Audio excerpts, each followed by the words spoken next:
All right, listeners, welcome back to the True Alien Podcast. We're diving into another wild story from the edges of reality today. Aliens, abductions, all that good stuff. We're here to sort through the strange and see if we can figure out what's fact and what's even stranger. I'm Adrian Smith. I'll be guiding you through the cosmic craziness. And I'm Julia Jones, your paranormal probe expert, always ready to jump into the unknown with you. And Julia, today we have a story that might just send a few shivers down your spine. We're heading to the coldest, most isolated place on Earth, Antarctica. Antarctica. It's almost like another planet down there, right? It's a perfect setting for an alien encounter. Exactly. So picture this. It's the year 2077. We're going through the personal log of Dr. Anya Petrova, a scientist stationed at Mirny Station. And in 2077, deep core drilling, it's way more advanced than anything we have today. They're using autonomous robots, AI analysis, the whole works. So we're already talking about some pretty mind-blowing tech here. Right. But even with all that advanced tech, Dr. Petrova's team, they stumble upon something they never could have predicted. Oh. On day 32 of the drilling project, they hit something unexpected at a depth of 3,700 meters. And it wasn't another layer of ice. It was a metallic sphere. A metallic sphere. Yeah. And this wasn't just some random piece of space debris. According to Dr. Petrova's log, this sphere was emitting a low-frequency pulse, a kind of resonance that actually shook the entire drilling platform. Okay, hold on a second. A metallic sphere emitting a pulse at that depth. That's where my skeptical side starts to kick in. Mm-hmm. What kind of material could even withstand that pressure at that depth and still function? And what would be the purpose of a pulse like that? Great questions, Julia. And Dr. Petrova, being the scientist she is, she tries to find some answers. But the more she investigates, the stranger things get. She starts having these visions. Visions? Yeah, visions. So you see these huge luminous structures of beings made of pure energy. Visions, huh? No, we have to be careful here. Visions, they can be tricky. Could this be a psychological side effect from the isolation? Or the extreme conditions down in Antarctica? Or could it be something more? Well, Dr. Petrova, she's adamant that these aren't hallucinations. She describes them as direct neural uploads, like information's being downloaded directly into our consciousness by these beings. And they're communicating some pretty wild stuff. Okay, like what? Give me the details. According to the log, these beings, they claim to be architects of realities shaping the universe on a scale we can hardly grasp. They're saying they've been watching us, influencing humanity's development for millennia. They even showed her alternate timelines, different paths humanity could have taken, some leading to utopia, others to total self-destruction. Okay, so now we're talking about beings with the power to manipulate not just matter, but time, consciousness even. If we take Dr. Petrova's account at face value, this is a whole other level of alien intervention. It is. And it gets even weirder. They tell her the sphere, it's a probe. It was sent to monitor the evolution of consciousness here on Earth. They've been collecting data on us, running simulations, just trying to figure out how we tick. If this is true, it raises some really profound questions. Why?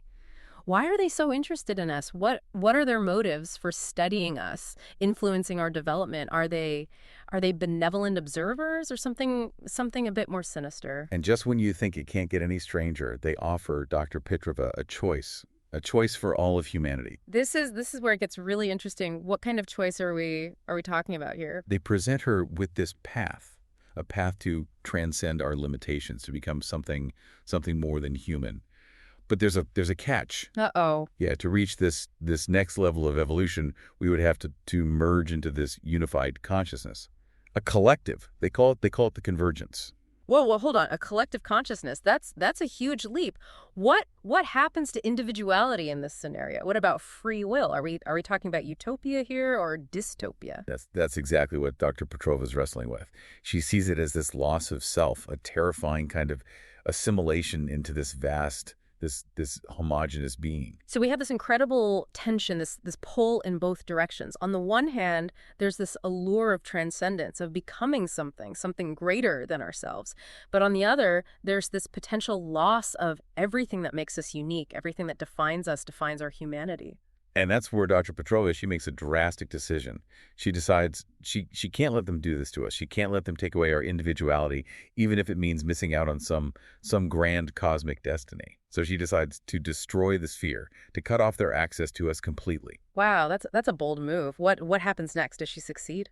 Well, her log ends abruptly. We just hear the sound of an impact, a surge of energy, and then silence. Mm. Dr. Petrova, she vanishes without a trace. So we're left with more questions than answers. What happened to Dr. Petrova? Did she actually destroy the sphere? And if she did, what were the consequences of that action? We'll dive deeper into those questions and see if we can piece together what happened next. And you know what makes it even weirder? The official report after the incident, it just adds to the mystery. Doesn't it? They confirmed that the sphere was destroyed, detected those unusual energy signatures, but no explanation for Dr. Petrova's disappearance at all. Those energy signatures, though, they're fascinating. What kind of energy was even released when that sphere was destroyed? Was it some kind of defense mechanism, like a signal back to whoever sent it, or something else completely? It really makes you wonder, right? And then there's a whole thing about those alternate timelines Dr. Petrova saw.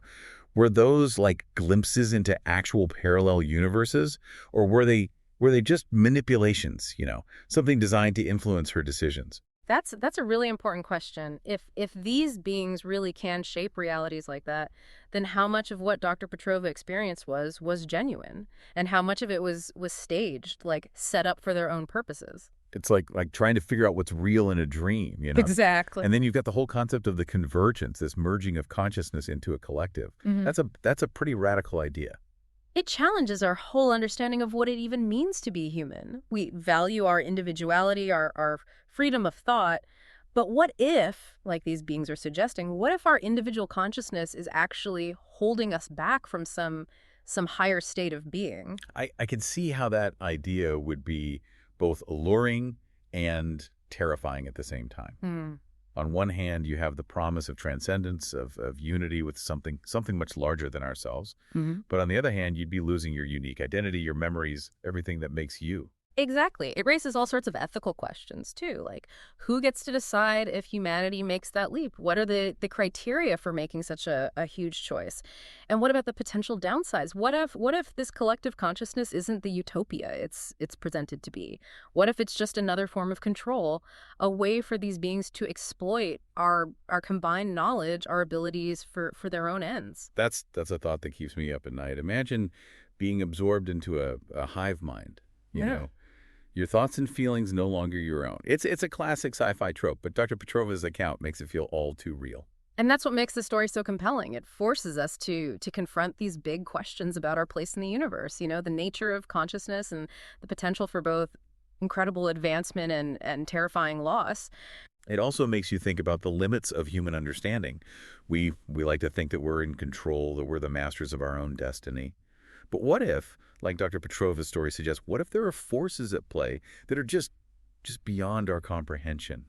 Forces that might be shaping our reality in ways we're only starting to grasp. It's a humbling thought. It makes me wonder, if we were faced with a similar choice, what would we do? Would we embrace the unknown, even if it meant sacrificing our individuality, or would we cling to what we know, even if it meant limiting our potential? That's a question each of us has to grapple with. There are no easy answers there. And that's the beauty of the True Alien podcast. We're not here to provide definitive solutions. We're here to explore the mysteries, to delve into the strange and the unexplained, and to spark your curiosity. Because sometimes the most compelling truths are the ones that leave us with more questions than answers. Thinking about Dr. Petrova's story, it really makes me think about all those ancient astronaut theories. Oh, yeah, absolutely. The idea that advanced beings have been visiting Earth for centuries, influencing us, maybe even like starting life here. Right. You think about the pyramids, Stonehenge. People have been trying to explain these incredible structures, these technological leaps that they seem way beyond the capabilities of ancient civilizations.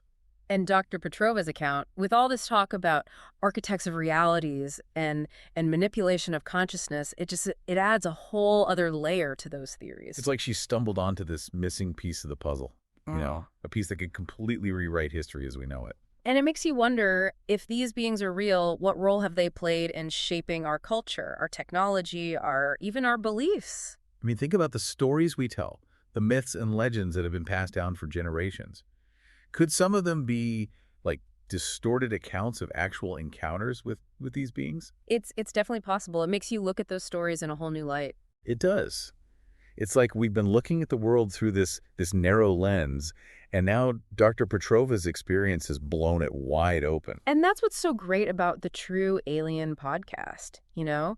We're always pushing those boundaries, challenging what we think we know, exploring the edges of reality. Because sometimes the most incredible stories are the ones that make us question everything. And even though we might never know for sure what happened to Dr. Petrova, her story, it reminds us that the universe is a vast, mysterious place. A place full of wonders and dangers we can't even imagine. So keep those minds open, listeners, and never stop questioning. Because the truth, whatever it may be, it's out there. And who knows, maybe one day we'll uncover another piece of the puzzle, another clue that sheds some light on Dr. Petrova's encounter and the true nature of our place in the cosmos. Until then, thanks for joining us on the True Alien Podcast. Don't forget to subscribe, rate, and share the show with your fellow truth seekers. We'll be back tomorrow with another mind-bending tale from the edge of reality.